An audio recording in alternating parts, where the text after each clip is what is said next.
ফাঁসানো হচ্ছে বলছে। আপনি তো অভিযোগ ইলিয়াস হাজিরনগর মৌজাতে 5 কাঠা বিশ্বের বিলারও সাহেব কাটতো, উনি 2 বিঘা 3 বিঘার মাটি কাটতো। এটা আমি প্রতিবাদ করি। উনি মাটি মাফিয়া দেখে নিয়ে ওখানে রাজ চালাচ্ছেন। 1 আর 2 নম্বর থানাতে এসেছে সব মাটি মাফিয়ারা দিয়েছে, এটা আমি প্রতিবাদ করি। আমার ওয়াইফ দুবারকার প্রধান, আমি আজ সহকারী সভাপতি, এই জন্য কালকে আমাকে পাঠিয়েছি। 4:30 নাগাদ আমাদের কাছে খবর আসে সাজিজুল হক বয়স 43 ওরফে মিঠু, তিনি হচ্ছে ফাজিলনগরে বাড়ি। উনি সহসভাপতি পঞ্চায়েত সমিতি করিমপুর 2 ব্লকে।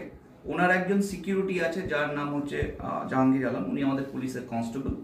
সেই সাজিজুল হক ওরফে মিঠু মদ্যপ অবস্থায় আমাদের কনস্টেবল জাহাঙ্গীর আলমের উপরে আক্রমণ করেন, একটি গুলি ফায়ার করেন। ভাগ্যবশত জাহাঙ্গীর আলমের কোনো ক্ষতি বা ইনজুরি হয়নি, উনি বেঁচে গেছেন। তার উপরে বেস করে আমরা থানাপাড়া থানায় একটি কেস ইনিশিয়েট করছি 136/25 আন্ডার সেকশন 221, 132, 109 বিএনএস। এর সঙ্গে সেকশন থাকছে 25(1A) 27 আর্মস অ্যাক্ট।